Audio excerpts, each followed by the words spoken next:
ఒక చిన్న మట్టి పళ్ళాన్ని ఊహించుకోండి. అంటే ఎటువంటి విశేషం లేని చాలా సాధారణమైన లేత ఎరుపు రంగులో ఉన్న ఒక మట్టి పళ్ళెం. దానిపై ఎలాంటి బొమ్మలు లేవు, అలంకరణలు లేవు. కేవలం స్వచ్ఛమైన మట్టి. అవును, సాధారణంగా ఎవరైనా అలాంటి పళ్ళాన్ని చూస్తే అందులో ఏదైనా పెట్టుకోవడానికో లేదా మరేదైనా అవసరానికో పనికొచ్చే ఒక వస్తువు మాత్రమే కనిపిస్తుంది కదా. ఖచ్చితంగా. కొద్ది క్షణాలు చూసి వెంటనే దృష్టి వేరే వైపు మళ్ళీపోతుంది. కాని అదే మట్టి పళ్ళెం వైపే గంటల తరబడి, రోజుల తరబడి ఎటువంటి ఇతర ఆలోచనలకు తావులేకుండా ఏకాగ్రతగా చూస్తూ కూర్చుంటే ఒక వ్యక్తి మనసులో ఎలాంటి పరిణామాలు జరుగుతాయి?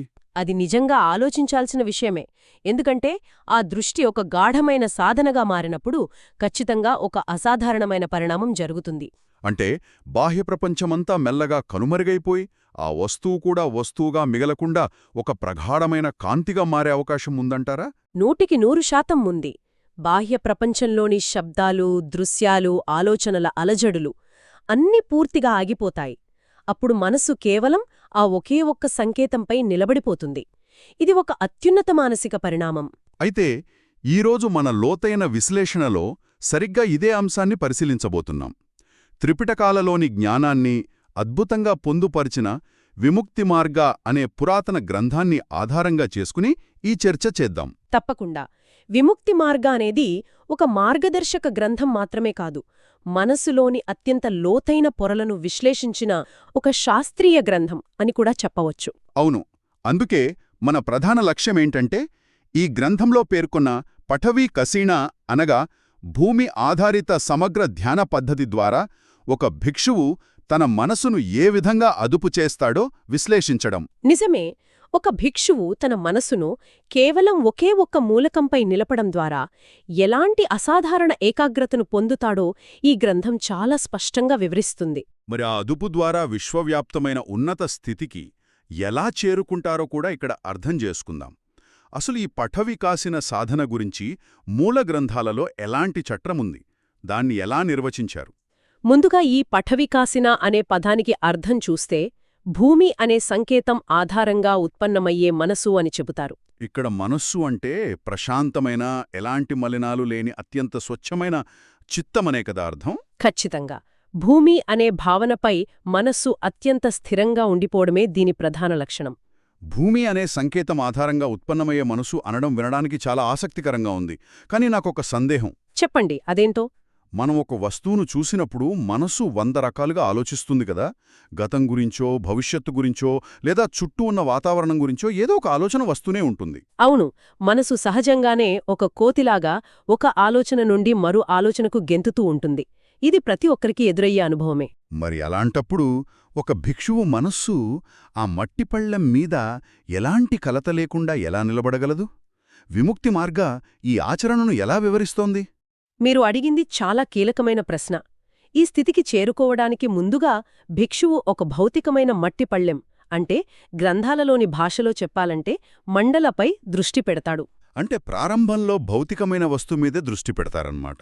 అవును. ప్రారంభంలో ఎన్నో ఆటంకాలు వస్తాయి. కాని పదే పదే తన దృష్టిని ఆ మండలపైకి తీసుకురావడం ద్వారా ఆ భూమి భావనను ఎప్పటికీ వదులుకోకూడదు అనే విధిని పాటిస్తాడు భిక్షువు. ఒకే వస్తువును పదే పదే చూడటం వల్ల మనసు దానికి అలవాటు పడుతుందన్నమాట. సరిగ్గా చెప్పారు. ఇలా ఎప్పుడైతే ఆ సంకేతాన్ని పట్టుకుని మనసు నిలబడుతుందో అప్పుడొక అద్భుతం జరుగుతుంది. ఆ భౌతిక వస్తువు అవసరం తప్పుకుంటుంది. అంటే కళ్ళు మూసుకున్నా కూడా ఆ పళ్ళెం కనిపిస్తుందా? అవును. అది మనసులో ఏర్పడే ఒక స్వచ్ఛమైన ప్రతిరూప సంకేతంగా మారుతుంది. దీనినే గ్రంథాలలో పటిభాగ నిమిత్త అని అంటారు. ఓహో, పడిభాగ నిమిత్త అంటే కళ్ళు తెరిచి ఆ మట్టిపళ్ళాన్ని చూసినప్పుడు ఎలా ఉంటుందో, కళ్ళు మూసుకున్నా కూడా మనసులో సరిగ్గా అదే రూపం కనిపిస్తుంది. ఖచ్చితంగా. ఎలాంటి భౌతికమైన మలినాలు లేకుండా అత్యంత స్వచ్ఛంగా, కాంతివంతంగా ఆ రూపం మనసులో నిలిచిపోతుంది. బాహ్య ప్రపంచంలోని భౌతిక వస్తువు నుండి మనసు అంతర్భాగంలోని ఒక స్వచ్ఛమైన సంకేతంగా మారటం నిజంగా ఒక గొప్ప పరిణామం. అవును. అందుకే ఈ స్థితిని వివరించడానికి గ్రంథాలలో అవిభాజ్యమైన ఏకాగ్రత లేదా అద్వయ అనే పదాన్ని ఉపయోగించారు. అద్వయ అంటే విభజన లేని ఏకాగ్రత కదా. ఇది అర్థం చేసుకోవడానికి మూలగ్రంథాలు నీటి అడుగున ఉన్న వ్యక్తి రూపకాన్ని తీసుకువచ్చాయి. ఆ రూపకం ఈ సాధనలోని సంక్లిష్టతను చాలా తేలికగా వివరిస్తుంది. అంటే నీటి అడుగున ఉన్న వ్యక్తికి పైకి చూసినా కిందకి చూసినా చుట్టుపక్కల ఎటు చూసినా కేవలం నీరు మాత్రమే కనిపిస్తుంది, ఇంకేది కనిపించదు. ఈ పడిబాగినిమిత్త స్థితిలో భిక్షువు మనసుకు కూడా భూమి తప్ప మరేదీ కనిపించదా? సరిగ్గా అలాగే జరుగుతుంది. అద్వయ అంటే ద్వంద్వం లేని స్థితి కదా. సాధారణంగా మనం ఒక వస్తువును చూస్తున్నప్పుడు చూసేవాడొకరు, చూడబడే వస్తువు మరొకటి అనే రెండు భావనలు ఉంటాయి. అంటే నేను వేరు, నేను చూస్తున్న వస్తువు వేరు అనే భావన. ఖచ్చితంగా. కాని పటిభాగనిమిత్త మనసులో స్థిరపడిన తరువాత ఆ ద్వంద్వభావం నశించిపోతుంది. నీటి అడుగున ఉన్న వ్యక్తికి చుట్టూ ఉన్న నీటికి తన శరీరానికి మధ్య భేదం తెలియకుండా అంతా నీరే అనిపించినట్లు ఉంటుంది. అద్భుతం. అంటే భిక్షువు మనసుకు సర్వత్రా భూమి సంకేతం మాత్రమే వ్యాపించుంటుందన్నమాట. అవును. అక్కడ మనసు వేరే ఏ ఇతర ఆలోచన వైపుకు పరిగెత్తదు. బాహ్య ప్రపంచం గురించి, తన దేహం గురించి కూడా స్పృహ ఉండదు. కేవలం ఆ సంకేతం, ఆ ప్రగాఢమైన ఏకాగ్రత మాత్రమే మిగులుతాయి. ఈ అవిభాజ్యమైన ఏకాగ్రత సాధించిన తర్వాత ఒక భిక్షువు పొందే స్థితులు కేవలం కళ్ళు మూసుకుని కూర్చునే ఒక సాధారణ ప్రశాంతతకే పరిమితం కావు కదా? ఏదో ఖచ్చితంగా కాదు. విముక్తి మార్గ ప్రకారం ఈ ఏకాగ్రత మనసుకు అసాధారణమైన శక్తులని ఇస్తుంది. గ్రంథంలో 12 విశేషమైన ప్రయోజనాలను ప్రస్తావించారు. కాని అవి కేవలం ఒక జాబితా కాదు, అది ఒక క్రమబద్ధమైన మానసిక పరిణామం అనిపిస్తోంది. నిజమే. ఇది దశలవారీగా జరిగే పరిణామం. ఉదాహరణకు, ఒకసారి ఆ సంకేతం మనసులో స్థిరపడితే ఆ భిక్షువు ఎంతో శ్రమపడకుండానే ఆ అత్యున్నత ధ్యానస్థితికి సులభంగా ప్రవేశించగలడు. అంటే అతనికి సమయంతో పనేముంటుంది? అతను ఎప్పుడైనా ఆ ఏకాగ్రతను నిలుపుకోగలడు కదా? ఖచ్చితంగా. నిరంతరం ఆ భూమి సంకేతం అతని మనస్సులో మేల్కొనే ఉంటుంది. కేవలం ఒకచోట కూర్చున్నప్పుడు మాత్రమే కాదు. నడుస్తున్నా, నిలుచున్నా, పడుకున్నా ఏ భంగిమలో ఉన్నా ఆ ఏకాగ్రత చెదరదు. దీని అర్థమేంటంటే అతని మనస్సు ఎలాంటి ఆటంకాలు లేకుండా స్వేచ్ఛగా పయనిస్తుంది. దైనందిన జీవితంలో ఏ పని చేస్తున్నా అంతర్గతంగా ఆ లోతైన స్థిరత్వం అలాగే ఉంటుందన్నమాట. ఈ మానసిక స్వేచ్ఛ అనేది వినడానికి చాలా అద్భుతంగా ఉంది. అవును. కాని గ్రంథం ఇక్కడితో ఆగలేదు. ఇక్కడ నుండి భౌతిక నియమాలను అధిగమించే విశేష శక్తుల గురించి కూడా ప్రస్తావించింది. పాలిభాషలో చెప్పాలంటే వాటిని అభిజ్ఞ అంటారు కదా? అవును. అభిజ్ఞా శక్తులు. నీటిమీద నేలపైన నడిచినట్లు నడవడం, గాలిలో పయనించడం వంటివి ఇందులో ఉన్నాయి. అలాగే వివిధ రూపాలు ధరించడం, గత జన్మలను గుర్తు చేసుకోవడం, అనంత దూరంలో ఉన్న శబ్దాలను వినగలిగే దివ్యశ్రోత్రం, ఇవన్నీ వర్ణించారు. ఇక్కడే నాకు ఒక ముఖ్యమైన సందేహం వస్తుంది. అడగండి. నీటిమీద నడవడం లేదా గాలిలో ఎగరడం లాంటివి పైకి వినడానికి ఇంద్రజాలం లేదా మాయలా అనిపిస్తాయి. సాధారణంగా మనం వీటిని నమ్మడానికి ఇబ్బంది పడతాం. నిజమే.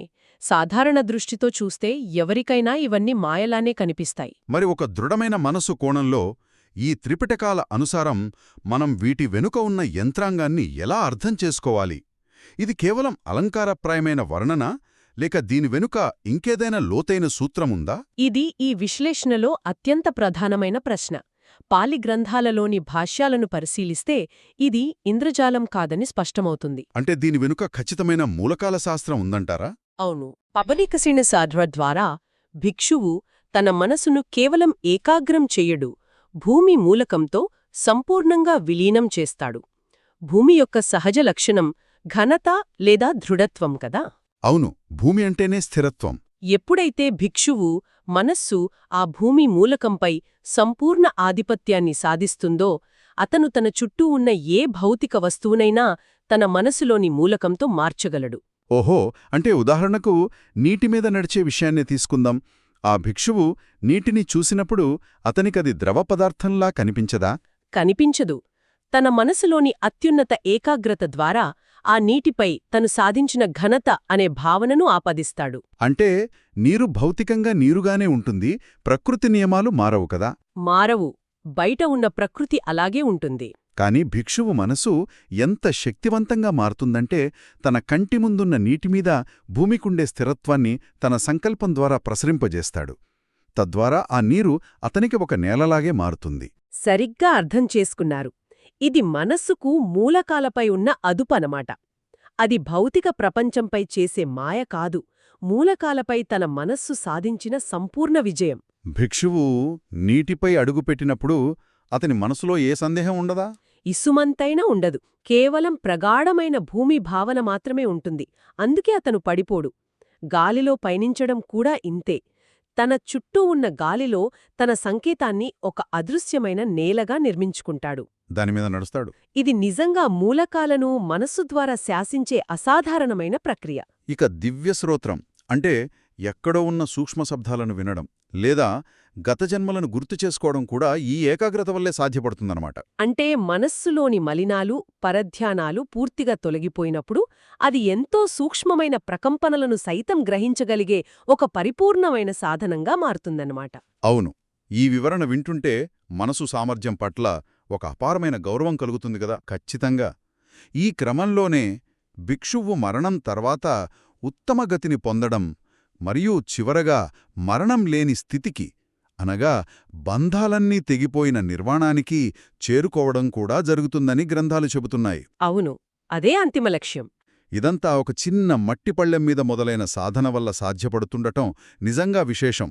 అయితే ఈ శక్తులు ప్రాప్తించటానికి కారణమైన ఒక అంతర్గత విస్తరణ గురించి మనం చర్చించాలి. తప్పకుండా.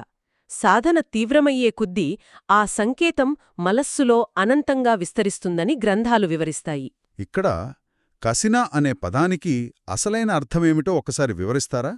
కసిన అంటే సమగ్రత లేదా అంతటా వ్యాపించడం అని అర్థం. భిక్షువు మనస్సులో మొదట ఏర్పడిన ఆ పటిభాగ నిమిత్త అనే స్వచ్ఛమైన భూమి సంకేతం కేవలం ఒక చిన్న పళ్ళెం పరిమాణంలోనే ఉండిపోదు. ధ్యానం లోతుల్లోకి వెళ్లే కొద్దీ భిక్షువు తన సంకల్పం ద్వారా ఆ సంకేతాన్ని నెమ్మదిగా విస్తరింపజేస్తాడు. అది అతని శరీరాన్ని దాటి, గదిని దాటి అనంతంగా వ్యాపిస్తుంది. గ్రంథాలలో దీనిని వివరించడానికి జంబుద్వీపమంతటా ఈ సంకేతం విస్తరిస్తుందని చెప్పారు.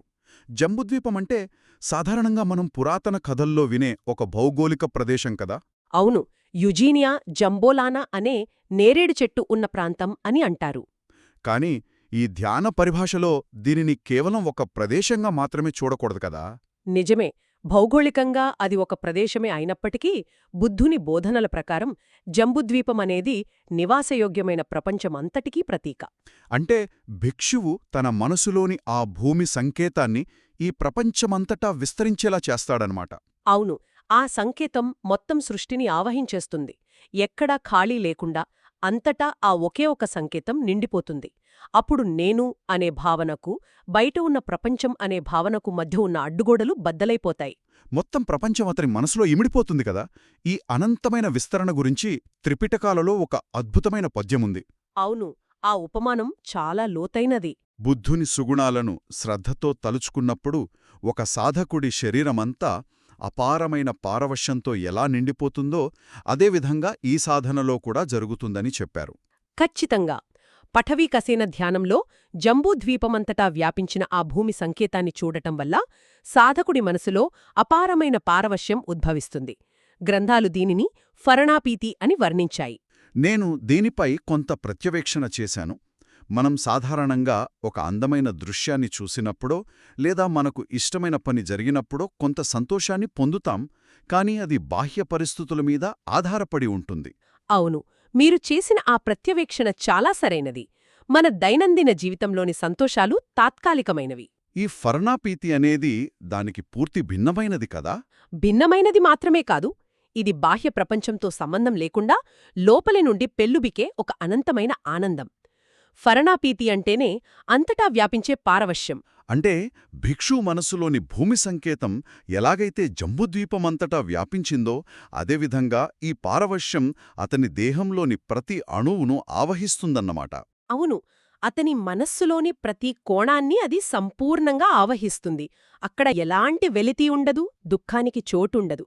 ఇది ఒక అత్యున్నతమైన, పరిమితులు లేని ధ్యాన పారవశ్యం. ఆ స్థితిలో మనస్సు ప్రపంచంలోని భౌతిక పరిమితులను, బాధలను పూర్తిగా జయించి ఒక అనిర్వచనీయమైన శాంతిలో స్థిరపడుతుంది. ఖచ్చితంగా.